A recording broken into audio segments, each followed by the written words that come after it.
নমস্কার আমার প্রিয় বন্ধুরা, কি অবস্থা, কেমন আছো তোমরা সবাই?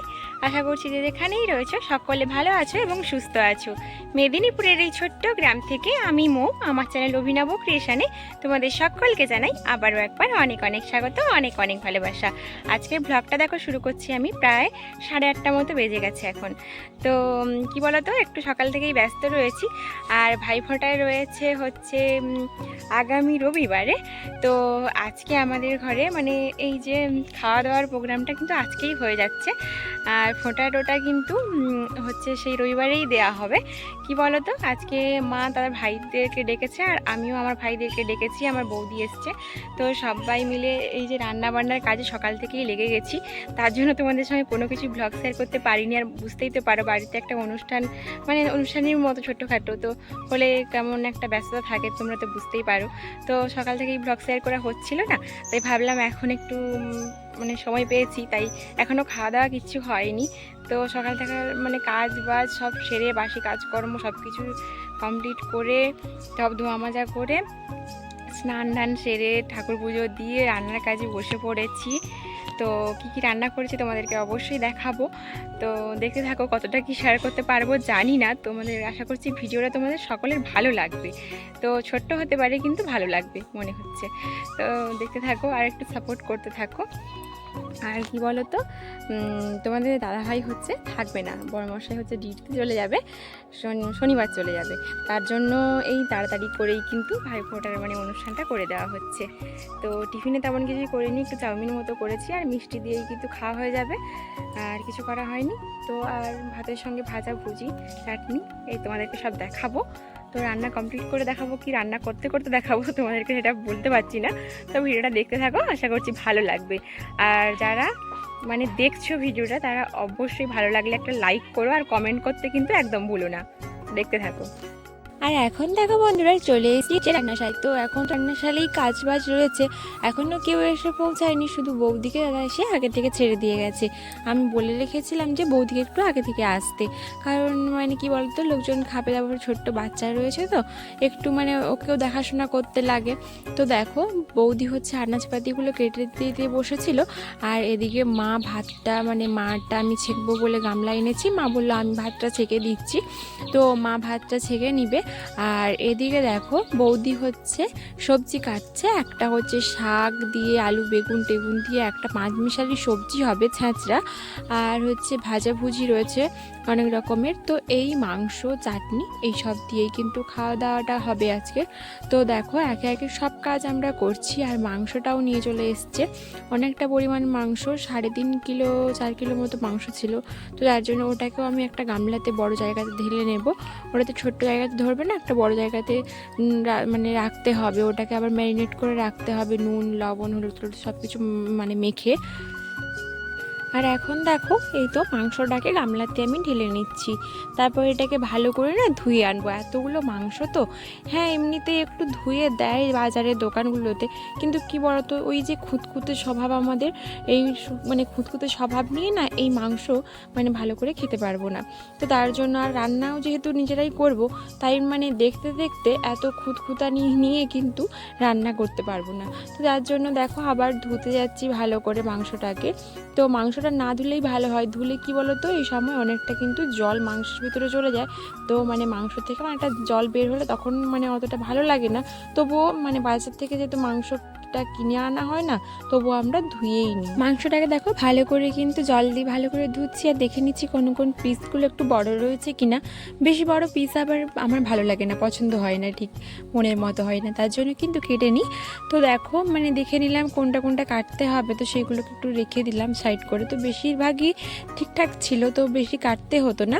তো একটা দুটো পিস একটু বড় ছিল, সেগুলোকে একটু কেটে নিয়েছিলাম। তো দেখো আরও একটা গামলা এনেছিলাম, এই বড় একটা সাইজের মানে বাটি মতো, বাটি নয় ঠিক ওগুলো গামলাই বলে। তো দেখো ওখানে কিন্তু ছেঁকে ছেঁকে মাংসটাকে আমি তুলে নিয়ে গিয়ে রাখবো। এখন দেখো বন্ধুরা সব মাংস কিন্তু আমি ধুয়ে নিয়ে ছেঁকে নিয়ে চলে এসেছি। আর এখন দেখো মাংসটাকে ম্যারিনেট করে নিয়েছি। কুচনো পেঁয়াজ দিয়ে দিয়েছি, হলুদ গুঁড়ো, লঙ্কার গুঁড়ো, স্বাদ মতো যে লবণটা লাগবে একেবারেই কিন্তু আমি দিয়ে দিলাম। আর সর্ষের তেল দেবো, লেবু দেবো। লেবুটা দিলে কি হয় বলো তো, এটা তো ব্রয়লার মুরগির মাংস, তো এটা একটু নরম টাইপের হয়। এতগুলো মাংসের সঙ্গে নাড়তে গেলে সব খুলে খুলে যাবে, মানে গলে যাবে মাংসটা, তো লেবুটা দিয়ে দিলে টাইট হয়ে যাবে, তার জন্য কিন্তু দিয়ে দিলাম। দেখো বন্ধুরা মাংসটাকে ম্যারিনেট করতে দিয়েই কিন্তু আমি চলে এসেছিলাম একটু আদা খুলতে। মানে ওই বস্তাতে করে আদা লাগানো রয়েছে, আর আদা আমাদের কিনে এখন খাওয়া হচ্ছে না। ওই পুরনো আদাগুলো থাকে না, নতুন আদা তো সব বেরিয়ে গেছে, পুরনো আদাগুলো কিন্তু থেকে গেছে। ওই সাইড থেকে ভালো করে খুলে খুলে নিতে হয়, না হলে কিন্তু মানে একটু এলোমেলো হয়ে গেলে নতুন আদাটাও কিন্তু নষ্ট হয়ে যাবে। ওই দা দিয়ে খুঁড়িয়ে খুঁড়িয়ে কিন্তু পুরনো আদাটা আমি বের করে আনি।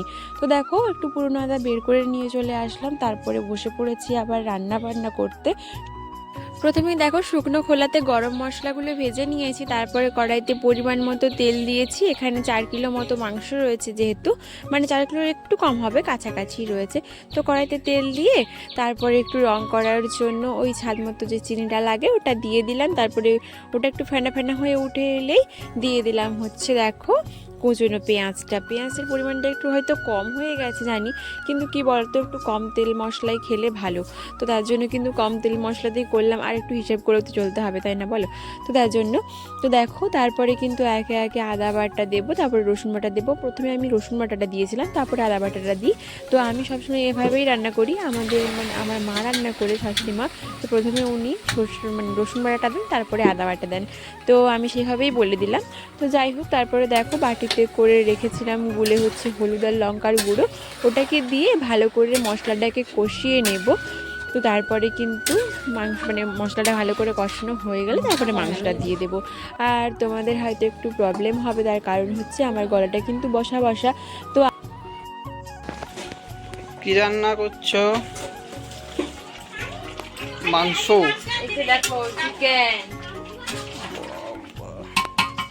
চিকেন কষানো চলছে।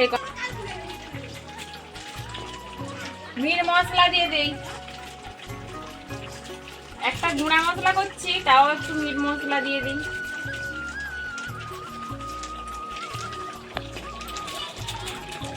কষানো হচ্ছে, আরো একটু কষানো হবে। মাংসটা থেকে জল বেরিয়েছে দেখো। আর এদিকে দেখো দেখালো। এখানে আলুটা এই যে ভেজে রাখা হয়েছে, আলু। আর এদিকে দেখো বেগুন ভাজা, পটল ভাজা, চাটনি, আর এদিকে একটা ছেঁচড়া, এইগুলো। আর চিকেন মাংসর ঝোল লাল লাল।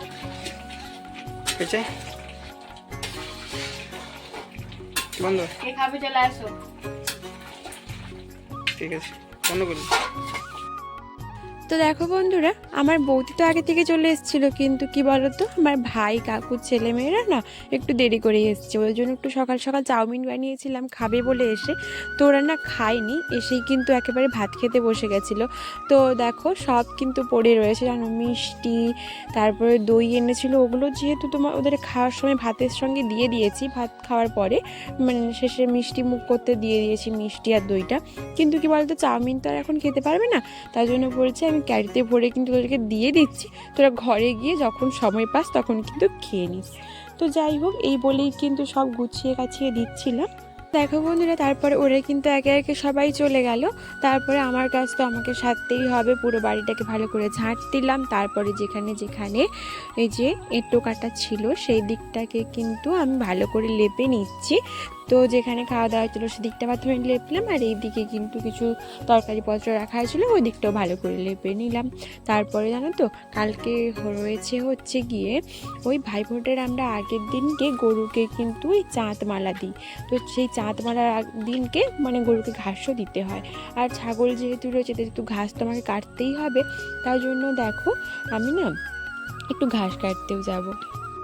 তো দেখো মাঠে দিয়ে গিয়ে না ভালো করে ভিডিও বানাতে পারি না, তার কারণ স্ট্যান্ড নিয়ে তো আর গোটা মাঠ ঘোরা যায় না, আর এক জায়গাতে তো সবসময় ঘাস পাওয়া যায় না।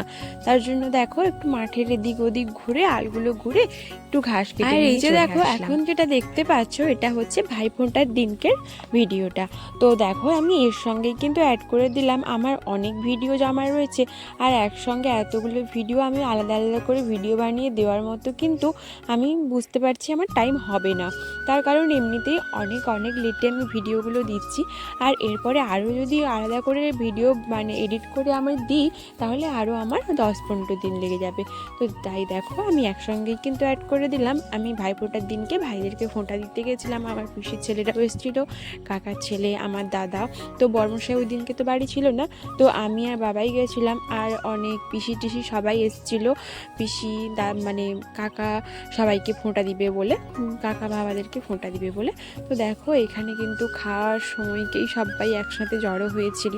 তো একা একা করে মানে ফোঁটা দিলেও সেই মজাটা থাকে না, তো পিসিরা দিল বাবাদেরকে ফোঁটা, বাবা কাকাদেরকে, তারপরে আমরাও কিন্তু একে একে আমার বোন আমি মিলে তো দাদাদেরকেও ফোঁটা দিয়ে দিলাম। একেবারে ভাত খাওয়ার সময়কেই ফোঁটাটা দেওয়া হয়েছিল, মানে সবাই একসঙ্গে জড়ো হয়ে ফোঁটাটা নিলে ওইটার হচ্ছে আলাদা আলাদাটাই মজা থাকে, একা একা করে দিলে কিন্তু সেই মজাটা পাওয়া যায় না। তো যাই হোক দেখো এখন কিন্তু খাওয়া দাওয়ার পর্ব চলছে, আমরাও খেতে বসে গেছি। আর এখনও পর্যন্ত যারা আমার পাশে থেকে গেছো তাদেরকে সকলকে আমার অসংখ্য অসংখ্য ধন্যবাদ। তোমরা আমাকে এভাবে একটু সাপোর্ট করতে থাকো। আর আমার চ্যানেলে যারা নতুন দর্শক বন্ধু রয়েছে তাদের সকলকে জানাই অনেক অনেক স্বাগত আমার চ্যানেলে। আর ভিডিওটা যদি তোমাদের কোনো অংশে ভালো লেগে থাকে তোমরা প্লিজ আমার অন্যান্য ভিডিওগুলো গিয়ে দেখে এসো, আর আমার চ্যানেলটাকে সাবস্ক্রাইব করে আমার বন্ধু হয়ে সবসময়ের জন্য পাশে থেকে যেও। আর এখানে দেখো আমার ছোট্ট বাবাকে কি করছে। আমার ছোট্ট বাবাটা দেখতে দেখতে কত বড় হয়ে গেল তাই না? এই তো মনে হচ্ছে সেই দিন আমার পেটের মধ্যে জড়সড় হয়েছিল। দেখতে দেখতে দিনগুলো কিন্তু পার হয়ে যাচ্ছে, 1.5 বছর পার করে ফেললো ছেলেটা, এরপরে কিন্তু 2 বছর হয়েও যাবে আর 4-5 মাস পরে। তো যাই হোক বন্ধুরা, ওর জন্য কিন্তু তোমরা অনেক আশীর্বাদ করো, ওতে ভালো একটা মানুষের মতো মানুষ হতে পারে। দেখো মুরগিগুলোকে কি সুন্দর করে নিজের হাতে খাইয়ে দিচ্ছে। তো যাই হোক বন্ধুরা, ভিডিওটা ভালো লাগলে অবশ্যই একটা লাইক করো, চ্যানেলটা সাবস্ক্রাইব করে দিও। এখন তাহলে আসি, দেখা হচ্ছে পরের কোনো ভিডিওতে। ততক্ষণ তোমরা ভালো থাকো, সুস্থ থাকো, আর সবাইকে ভালো রাখো।